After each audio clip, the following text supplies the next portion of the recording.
ଦେଶରେ ପ୍ରାୟ 1.6% ଜନସଂଖ୍ୟା ପ୍ରାୟ 30% ଟ୍ୟାକ୍ସର ଭାର ବହନ କରୁଛନ୍ତି।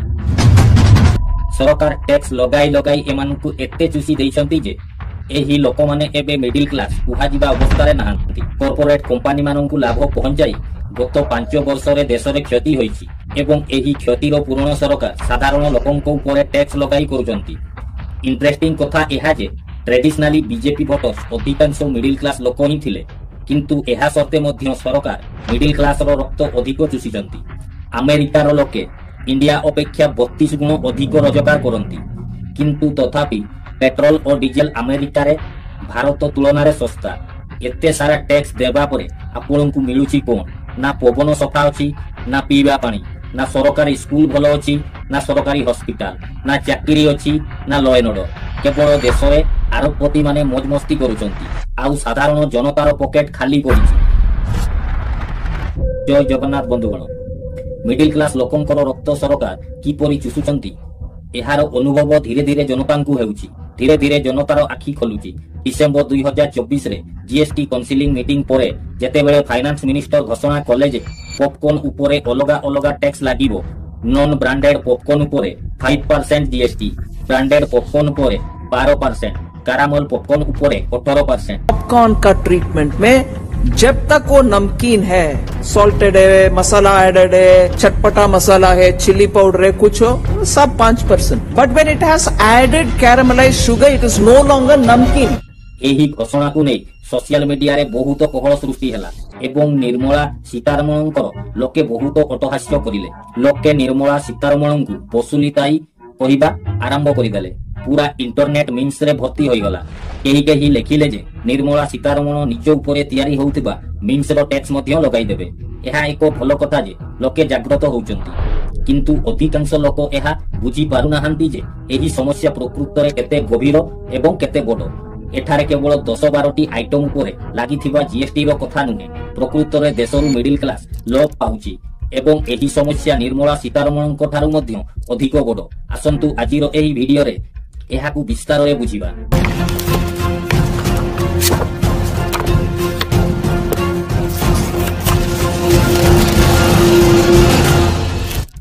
ଦୁଇ ହଜାର 24ର ଦ୍ୱିତୀୟ କ୍ୱାର୍ଟରରେ ଇଣ୍ଡିଆର ସବୁଠାରୁ ବଡ଼ FMCG company Hindustan Unilever profit ଗତ ବର୍ଷ ତୁଳନାରେ 3.86% ତଳକୁ ଖସିଛି।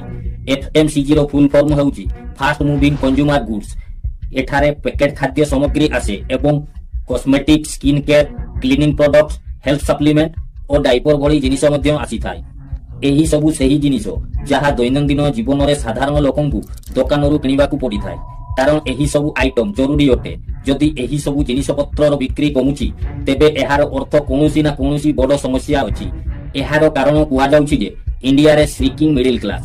ହିନ୍ଦୁସ୍ତାନ ୟୁନିଲିଭରର ସିଓ ରୋହିତ ଜୱାନଙ୍କ ମତରେ ଅର୍ବାନ ଗ୍ରୋଥ ତଳକୁ ଖସିଛି।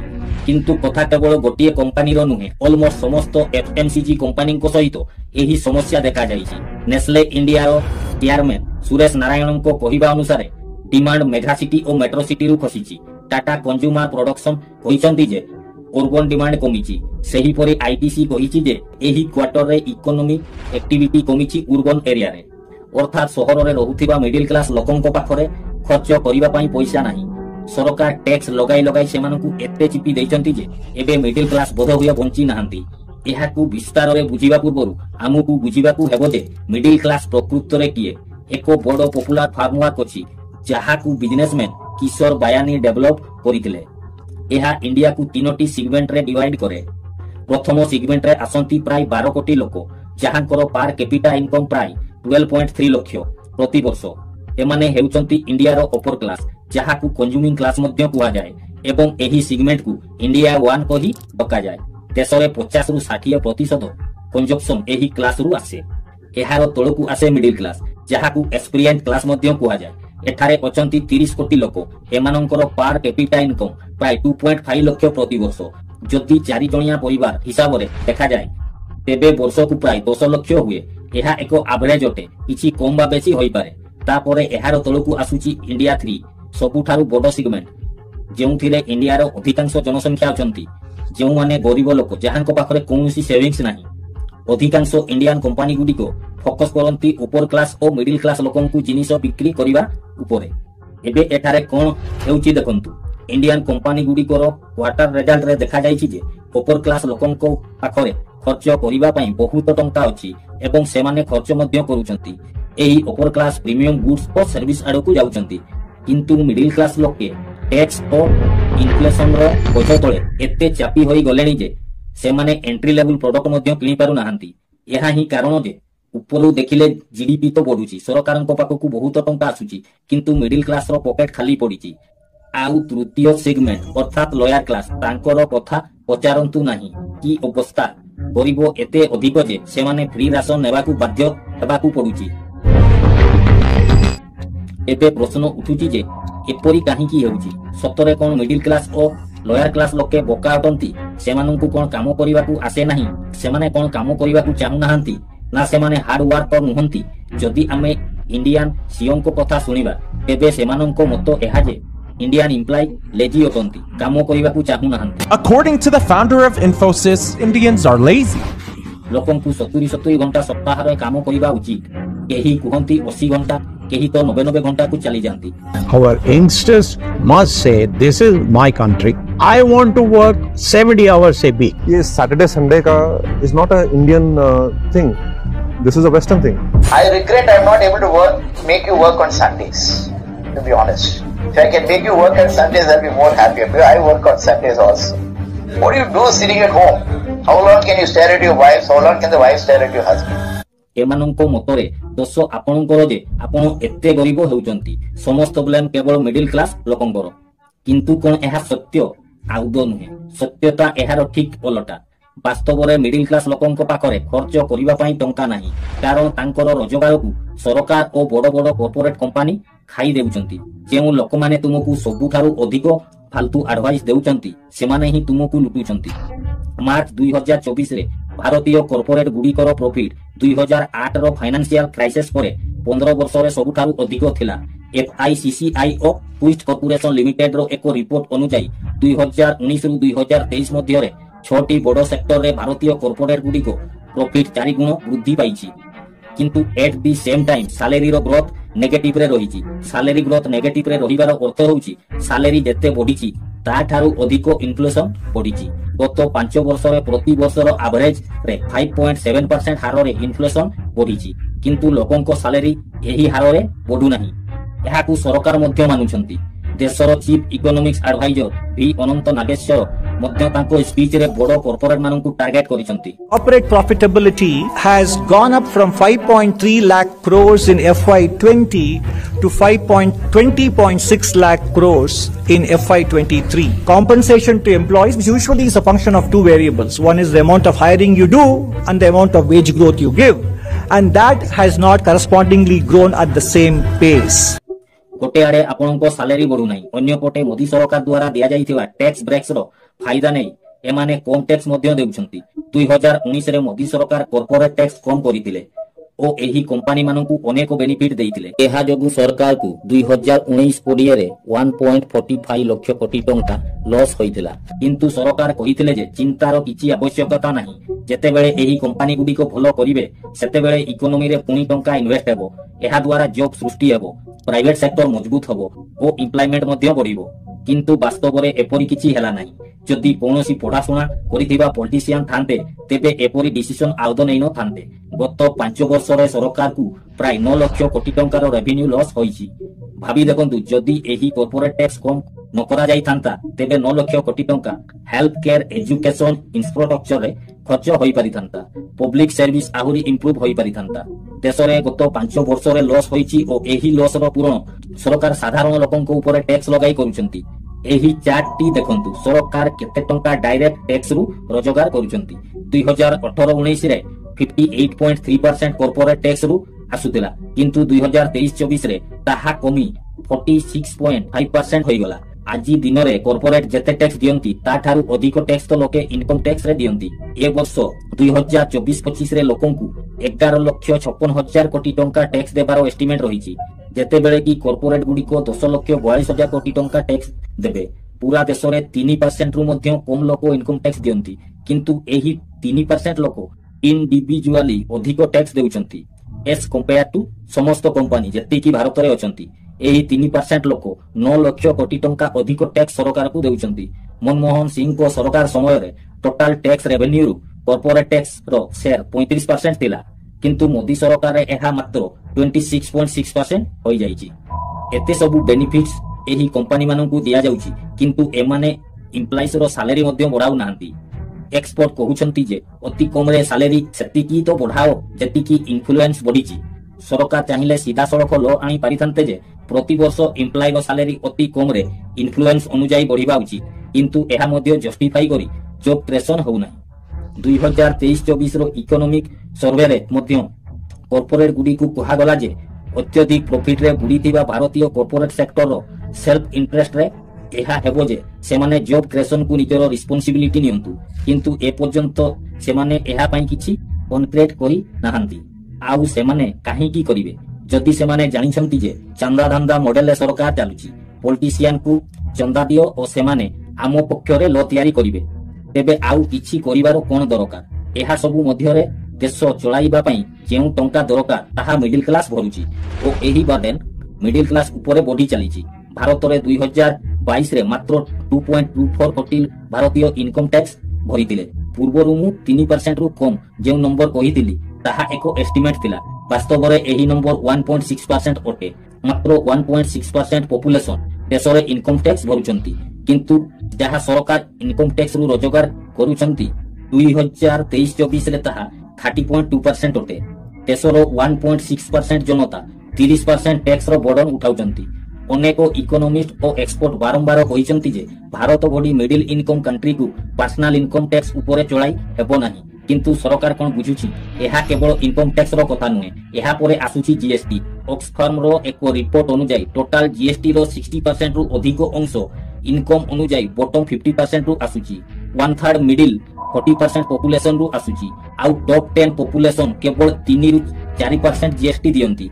एहार अर्थ बुझुचंती आपण माने देशर सबुठु धनी लोके केवल 3 रु 4% जीएसटी रे कंट्रीब्यूट करंती आउ अधिकांश जीएसटी रो बर्डन पुनी तरे मिडिल क्लास और गरीब लोकंको ऊपर पडुची। ऑक्सफार्म रिपोर्ट अनुसार कोविड पेंडेमिक पर भारतर बॉटम 50% जनसंख्यार वेल्थ लगातार कमी चलीची। 2020 रे एमाननको नेशनल इनकम रे अंश ह्रास पाई 13% होइतिला किंतु एबे टोटल नेशनल वेल्थ रे एमाननको अंश 3% रु मध्ये कम अछि। आम देशर अधा पॉपुलेशन तुलना रे भारतर टॉप 10 धनी लोकंको पाखरे देशर 72% वेल्थ अछि आउ टॉप 1 पाखरे 40.6% वेल्थ अछि।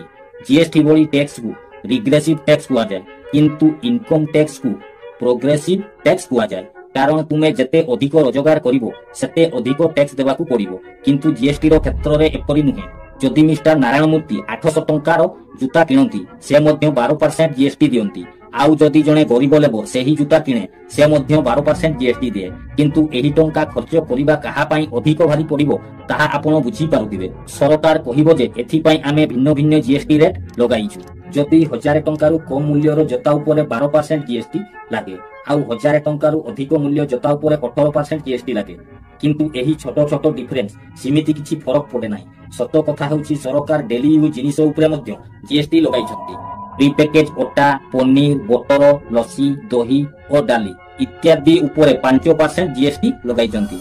आउ मजादार कथा होछि केवल 25 किलोग्राम पर्यंत पैकेट उपरे टैक्स लागे। जदि आपण 25 किलोग्राम रु अधिक पैकेट किनंती ता उपरे टैक्स लागे नाही। एपरि रूल काहे की तयारी हला जहा फल रे बड़ बड़ कंपनी लाभ पाइबे बड़ कॉर्पोरेट अधिक परिमाण रे जिनिस किनंती आउ एठारे मध्य सेमाने टैक्स देबारु बंची जानती।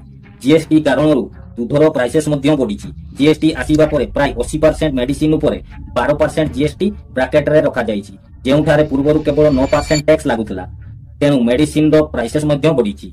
हेल्थ और लाइफ इंश्योरेंस प्रीमियम उपरे एबे 18% जीएसटी लागुची जेउठारे पूर्वरु 15% टैक्स लागुतला अर्थात इंश्योरेंस नेबा मध्य महंगा होईची। आश्चर्यर कथा हेउची जे अमेरिका यूके और साउथ आफ्रिका भली देश माने एही सबु जिनिस उपरे भारत तुलना रे कम टैक्स लगाइचंती। गोटिए पटे इंश्योरेंस रो कॉस्ट बढ़ुची अन्य पटे साधारण लोकंको पई प्राइवेट हॉस्पिटल रे चिकित्सा कराइबा कष्टकर हेउची। एपरी परिस्थिति रे जदि कोनोसी सरकार फ्री हेल्थ केयर देबा कथा कहे जिमिति मोहल्ला क्लिनिक माध्यम रे ତାହାକୁ ମଧ୍ୟ ଭାଙ୍ଗିବାକୁ ଚେଷ୍ଟା କରାଯାଏ। କର୍ପୋରେଟକୁ ଏଠାରେ ଆଉ ଗୋଟିଏ ଲାଭ ମିଳୁଛି। ଇଣ୍ଡିଭିଜୁଆଲ ତୁଳନାରେ କର୍ପୋରେଟକୁ ଜିଏସଟି ଇନପୁଟ କ୍ରେଡିଟ୍ ମିଳେ, କିନ୍ତୁ ଇଣ୍ଡିଭିଜୁଆଲ ଟ୍ୟାକ୍ସ ପେୟରଙ୍କୁ କୌଣସି ଜିଏସଟି ଇନପୁଟ କ୍ରେଡିଟ୍ ମିଳେ ନାହିଁ। ସେହିପରି ଲୋକମାନଙ୍କୁ ସେମାନଙ୍କ ଇନକମ୍ ଉପରେ ଟ୍ୟାକ୍ସ ଦେବାକୁ ପଡେ, କିନ୍ତୁ ଏହି କମ୍ପାନୀଜ ମାନଙ୍କୁ ଇନକମ୍ରୁ ଏକ୍ସପେନ୍ସେସ୍ ବାଦ ଦେଇ ହେଉଥିବା ପ୍ରଫିଟ୍ ଉପରେ ଟ୍ୟାକ୍ସ ଦେବାକୁ ପଡେ। ଏହି କର୍ପୋରେଟ କମ୍ପାନୀମାନଙ୍କୁ ଲାଭ ପହଞ୍ଚାଇବା ପାଇଁ ସରକାର ଗଭର୍ଣ୍ଣମେଣ୍ଟ ସ୍କୁଲ ଓ ଗଭର୍ଣ୍ଣମେଣ୍ଟ ହସ୍ପିଟାଲକୁ ଉନ୍ନତ କରୁନାହାନ୍ତି, ଯାହା ଫଳରେ ଜଣେ ମିଡିଲ କ୍ଲାସ ବ୍ୟକ୍ତି ବାଧ୍ୟ ହୁଏ ନିଜ ପିଲାଙ୍କୁ ପ୍ରାଇଭେଟ ସ୍କୁଲରେ ପଢାଇବାକୁ ଓ ପ୍ରାଇଭେଟ ହସ୍ପିଟାଲରେ ଚିକିତ୍ସା କରାଇବାକୁ। ଦେଶ ସାରା ଗଭର୍ଣ୍ଣମେଣ୍ଟ ସ୍କୁଲର ଅବସ୍ଥା ଖରାପ, କେବଳ କିଛି ଏକ୍ସପେକ୍ସନ ଅଛନ୍ତି। ଏହି ବଡ଼ କର୍ପୋରେଟ ସରକାରଙ୍କୁ କିପରି ଇନଫ୍ଲୁଏନ୍ସ କରନ୍ତି ତାହା ଆପଣମାନେ ଏହା ଦେଖି ବୁଝିପାରୁଥିବେ ଯେ 1982ରେ ଦେଶର ଟପ୍ 10 କମ୍ପାନୀଜ ମଧ୍ୟରୁ 6ଟି କମ୍ପାନୀ ଟଙ୍କାଟିଏ ମଧ୍ୟ ଟ୍ୟାକ୍ସ ଦେଇ ନଥିଲେ। ଏହି କମ୍ପାନୀଜ ମାନଙ୍କୁ ଜିରୋ ଟ୍ୟାକ୍ସ କମ୍ପାନୀଜ କୁହାଯାଏ। ରିଲାଏନ୍ସ ମଧ୍ୟ ଲିଷ୍ଟିଂର 30 ବର୍ଷ ପର୍ଯ୍ୟନ୍ତ ଜିରୋ ଟ୍ୟାକ୍ସ କମ୍ପାନୀ ଥିଲା। 1996-97ରେ ରିଲାଏନ୍ସ ପ୍ରଥମ ଥର ବୋଧେ ଟ୍ୟାକ୍ସ ଦେଇଥିଲା। ଏହା ବ୍ୟତୀତ ବଡ଼ ବଡ଼ କର୍ପୋରେଟ କମ୍ପାନୀର ସିଓ ମାନେ ବଡ଼ ବଡ଼ ଟ୍ୟାକ୍ସ ଇଭେଣ୍ଟରେ ଯାଇକି କମ୍ପାନୀ ଖୋଲନ୍ତି, ମରିସସରୁ ପାନାମା ପର୍ଯ୍ୟନ୍ତ। ସେଠାରେ ପଇସା ଲୁଚାଇ ଆହୁରି ଟ୍ୟାକ୍ସ ବଞ୍ଚାନ୍ତି।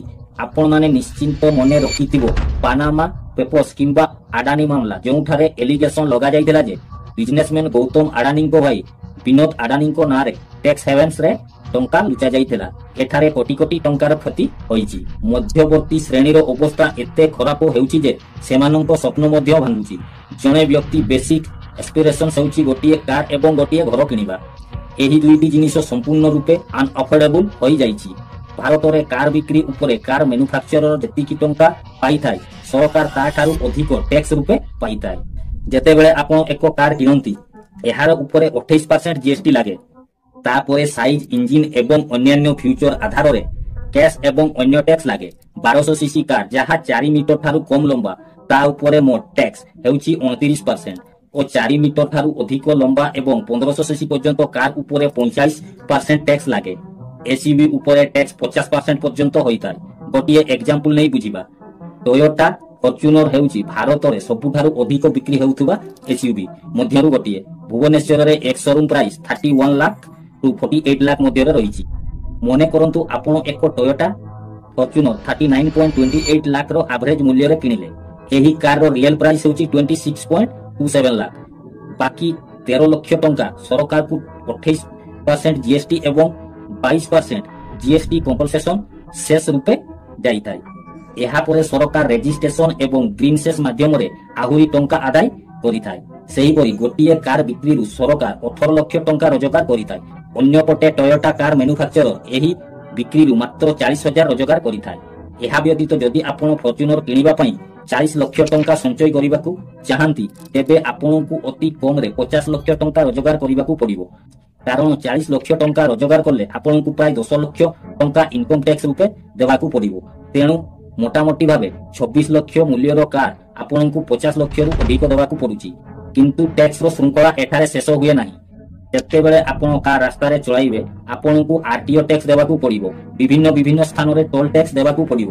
ଯଦି ଆପଣ ଆପଣଙ୍କର କାର ପାଇଁ ପେଟ୍ରୋଲ କିମ୍ବା ଡିଜେଲ କିଣନ୍ତି, ତାର ମୂଲ୍ୟର ପ୍ରାୟ 50% ସରକାରଙ୍କୁ ଟ୍ୟାକ୍ସ ରୂପେ ଯିବ। ଅର୍ଥାତ୍ ଯଦି ଆପଣ 100 ଟଙ୍କାର ପେଟ୍ରୋଲ କିଣନ୍ତି, ତେବେ 50 ଟଙ୍କା ସରକାରଙ୍କ ପକେଟକୁ ଟ୍ୟାକ୍ସ ରୂପେ ଯିବ। ଏବେ ଘର କିଣିବା କଥାକୁ ଆସିବା।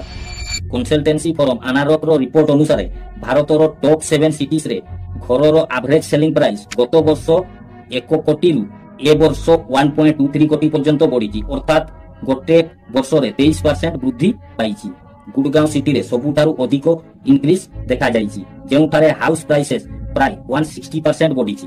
2019ରେ ଏଠାରେ 7,500 ପ୍ରତି ସ୍କୋୟାର ଫୁଟ ରେ ହାଉସ ମିଳୁଥିଲା, ଏବେ 19,500 ପାର ସ୍କୋୟାର ଫୁଟ ଦେବାକୁ ପଡୁଛି। ସେହିପରି ନୋଏଡାରେ ହାଉସିଂ ପ୍ରାଇସେସ୍ 146% ଓ ବେଙ୍ଗଲୁରୁରେ 98% ବଢିଛି। ତାପରେ ମଧ୍ୟ ଯଦି ଆପଣ ଘର କିଣି ପାରୁଛନ୍ତି, ତାହେଲେ ଆପଣଙ୍କୁ ଷ୍ଟାମ୍ପ ଡ୍ୟୁଟି ଓ ରେଜିଷ୍ଟ୍ରେସନ ଚାର୍ଜେସ୍ ସରକାରଙ୍କୁ ଦେବାକୁ ପଡିବ। ବିଭିନ୍ନ ଷ୍ଟେଟରେ ଷ୍ଟାମ୍ପ ଡ୍ୟୁଟି ପ୍ରପର୍ଟି ଭ୍ୟାଲୁର 5ରୁ 10% ପର୍ଯ୍ୟନ୍ତ ହୁଏ, ଆଉ ରେଜିଷ୍ଟ୍ରେସନ ଫିସ୍ ସାଧାରଣତଃ 1% ହୁଏ। ଆଉ ବିଲ୍ଡରକୁ ଦିଆଯାଇଥିବା ୱାନ୍ ଟାଇମ୍ ମେଣ୍ଟେନାନ୍ସ ଡିପୋଜିଟ୍ ଉପରେ ମଧ୍ୟ 18% ଜିଏସଟି ଲାଗେ।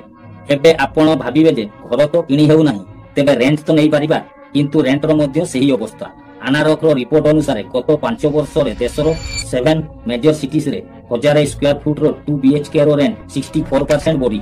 नोएडा सेक्टर 150 रे 2019 रे एवरेज रेंट 15500 थिला जहां 2024 रे बढ़ी 25000 होईची। सेही परी मुंबई रे 2 BHK रो एवरेज मंथली रेंट 45000 होईची जहां पैंडेमिक पूर्व 30% कम थिला। जने साधारण मनुष्य आउ कहा ऊपर पैसा खर्च करिवो छुआ मानक पाठ पढ़ा ऊपर प्राइवेट स्कूल रे on average annual fees 13 lakh होई गलानी। जदि दुईटी पिला होंती तेबे 3 लाख होई जिवो अर्थात 25000 मंथली। एहा व्यतीत ग्रीष्म रे गरम रु सर्वाइव करिवा पई एसीटीए दरकार जहा ऊपर 28% जीएसटी। एक नॉर्मल फैमिली पई फ्रिज टिए दरकार जिनिस पत्र रखिबा पई 18% जीएसटी। जदि टेप पानी पीबा आपनक पई सेफ नुहे तेबे वाटर प्यूरिफायर किनिबाकू पड़िबो 18% जीएसटी। एही डिवाइस चलाइबा पई इलेक्ट्रिसिटी दरकार। बिजली का बिल तेरा बाप भरेगा। जदि आपण दिल्ली भली स्टेट रे रहुचंती जोंठारे फ्री किंबा सब्सिडी रे इलेक्ट्रिसिटी मिले तेबे आपनको बिल देखंतु एथिरे पर यूनिट इलेक्ट्रिसिटी चार्जेस सहित भिन्न टैक्सेस चार्जेस थाए। एते सब खर्च परे जदि किछि टंका बळीची ओ आपण सिनेमा हॉल रे मूवी देखिबाकू चाहुचंती तेबे मूवी टिकेट ऊपर मध्य 18% जीएसटी। मूवी देखु देखु भूल रे कारामल पॉपकॉर्न खाइबे नाही नहले सेठारे मध्य 18% जीएसटी देबाकू पड़िबो। एते टैक्स देई आमु माननकू मिलुची कोन ना नदी सफा अछि ना पवन ना रोड ठीक अछि ना फुटपाथ ना फूड सेफ्टी स्टैंडर्ड अछि ना अधिकांश सिटीज रे प्रॉपर पब्लिक ट्रांसपोर्ट अछि। So we in India today pay taxes like England to get services like Somalia. America रे प्रति व्यक्ति रो पर कैपिटा इनकम $86,600 अर्थात 74 लाख। भारत रे एहा $2,700 अर्थात 2,30,000। अमेरिकान भारतीयों को ठारू 32 गुण अधिक रोजगार करती किंतु इनकम टैक्स रेट उभय देश में बेसी किछि पार्थक्य नहीं। 32 गुण आय थाई मध्य अमेरिकार लोके भारत अपेक्षा कम दाम रे पेट्रोल डीजेल किनती। मार्च 2022 रे अमेरिका रे 1 लिटर पेट्रोल 86.97 पैसा थिला जहाकी हाईएस्ट प्राइस थिला किंतु सही पेट्रोल भारत रे 90 रु 100 टंका रे मिलुतिला।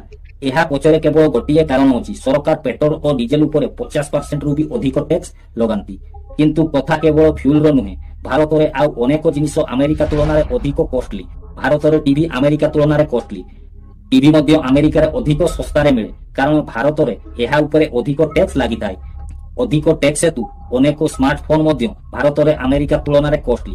भारत रे आईफोन 16 रो स्टार्टिंग प्राइस 79,900 रे मिलुथिबा बेले अमेरिका रे 67,000 रे मिले कारण पुणी परे सेही सरकार द्वारा लागू होइथिबा टैक्स भारत रे आईफोन 16 ऊपर इंपोर्ट ड्यूटी परि टैक्स लागुची सांगो को 18% जीएसटी सबु को मिसाई मोट 40% पर्यंत टैक्स लागुची। एकता स्पष्ट जे अपर क्लास लोके विदेश यात्रा करी एही जिनिस गुड़िक सस्तारे किनी टैक्स बंचाई पारंती किंतु मिडिल क्लास ऊपर पुणी समस्त भार पड़ जाए। कथा स्पष्ट जे कोन होउची एठारे अर्बन एरिया रे मिडिल क्लास को प्रधानमंत्री नरेंद्र मोदी और बीजेपी रो सबुठारु बड़ सपोर्टर बोली गणना करा जाउतिला। एहा हेतु बीजेपी ऐतिहासिक भावे अर्बन अंचल रे भलो प्रदर्शन करितिला किंतु तापरे मध्य सरकार मिडिल क्लास रो रक्त शोषण करिछि। अनेक लोकन को आखि धीरे धीरे खोलुछि जेउ माने पूर्वरु बीजेपी को अंध भक्त भावे सपोर्ट करुथिले। मोदी सरकार तो खाली वोट मांगता है, वोट अपना कमाने के चक्कर में बड़ा बड़ा आदमी के देखता है, गरीब के लाके देख सैलरी वाला माननको मनरे एही कथा आसुछि जे मोदी सरकारक राज्य रे एक पटे सेमानकु ओभरटैक्स करा जाउछि ओ अन्य पटे धनी आरोपति और कॉर्पोरेट को आहुरी धनी करा जाउछि। 2024 रो लोकसभा इलेक्शन रे मिडिल क्लास रो एही असंतोष प्रभाव स्पष्ट देखा जाइथिला। सीएसडीएस लोकनीति रो पास्ट पोल सर्वे अनुसार 2024 इलेक्शन रे मिडिल क्लास रे बीजेपी रो वोट से 3% ह्रास पाइथिला और ऊपर मिडिल क्लास रे मध्य 3% कमिथिला। एहारो परिणाम थिला जे बीजेपी निज गोल रे मेजॉरिटी हासिल करि पारि नथिला और 240 आसन रे सीमित रहि गला किंतु एहा सत्ते गोटिए वर्ष बीती जाइछि और मिडिल क्लास को एबे मध्य सेही भली चुसा चालिछि। इन्फ्लुएंस द्रुत गति रे बढ़ुछि किंतु सैलरीज बढ़ु नाही। कॉर्पोरेट रो प्रॉफिट रेकॉर्ड उच्चतारे अछि किंतु लोकंक पई जीवन यापन कष्टकर होइछि। मिडिल क्लास रो एही खराब अवस्थार प्रभाव केवल इकोनॉमी ऊपर नुहे डेमोक्रेसी ऊपर मध्य पडुछि। हार्वर्ड यूनिवर्सिटी रो रोबर्ट जेबारो रिसर्च करिकी देखिचंती जे जेउ देश रे नेशनल इनकम रो अधिकांश अंश मिडिल क्लासंक पाखकु जाय सेही देश रे डेमोक्रेटिक रहिबा चांस बढ़ी जाए आउ जो देश रे मिडिल क्लास ह्रास हेबाकू लागे सेठारे डेमोक्रेसी विपद रे पड़ी जाए। तेणु एहा बहुत जरूरी जे जेउ लीडर और पॉलिटिशियंस कॉर्पोरेट पई काम करूचंती आपण माने सेमानंकु सपोर्ट करिबा बंद करंतु, सेमानंकु भोट देबा बंद करंतु। ଯାହା ଦ୍ୱାରା ମିଡିଲ କ୍ଲାସ ପୁଣି ତାର ଶକ୍ତି ଫେରି ପାରିବ। ମନେ ରଖନ୍ତୁ, ଏହା ଆପଣଙ୍କର ପଇସା ଯାହା ଆପଣଙ୍କ ଠାରୁ ଛଡାଇ ନେଇ କର୍ପୋରେଟ ମାନଙ୍କୁ ଦେଇଛନ୍ତି। ଆପଣଙ୍କର ଧ୍ୟାନ ଭାଙ୍ଗିବା ପାଇଁ ପଲିଟିସିଆନ୍ସ ମାନେ ଧର୍ମ ଓ କାଷ୍ଟ ପ୍ରସଙ୍ଗ ଉଠାଇବେ, କିନ୍ତୁ ଆପଣମାନେ ମନେ ରଖିବା ଉଚିତ ଯେ ପ୍ରକୃତରେ ଯାହା ମହତ୍ତ୍ୱ ରଖେ ତାହା ହେଉଛି ଇକୋନୋମିକ ସିଚୁଏସନ। ଗରିବ ଓ ମିଡିଲ କ୍ଲାସର ୟୁନିଟି, କଠିନ ପରିଶ୍ରମ ଓ ସଚ୍ଚୋଟତାରେ କାମ କରୁଥିବା ସମସ୍ତଙ୍କର ୟୁନିଟି ଏହି କର୍ପୋରେଟ ଗଭର୍ଣ୍ଣମେଣ୍ଟ ମାଫିଆ ବିରୁଦ୍ଧରେ ଏକତ୍ରିତ ହେବା ଆବଶ୍ୟକ। ମୁଁ ଆଶା କରୁଛି ଏହି ଭିଡିଓରୁ ଆପଣମାନଙ୍କୁ ବହୁତ କିଛି ଶିଖିବାକୁ ମିଳିଥିବ। ବହୁତ ବହୁତ ଧନ୍ୟବାଦ। ଜୟ ହିନ୍ଦ।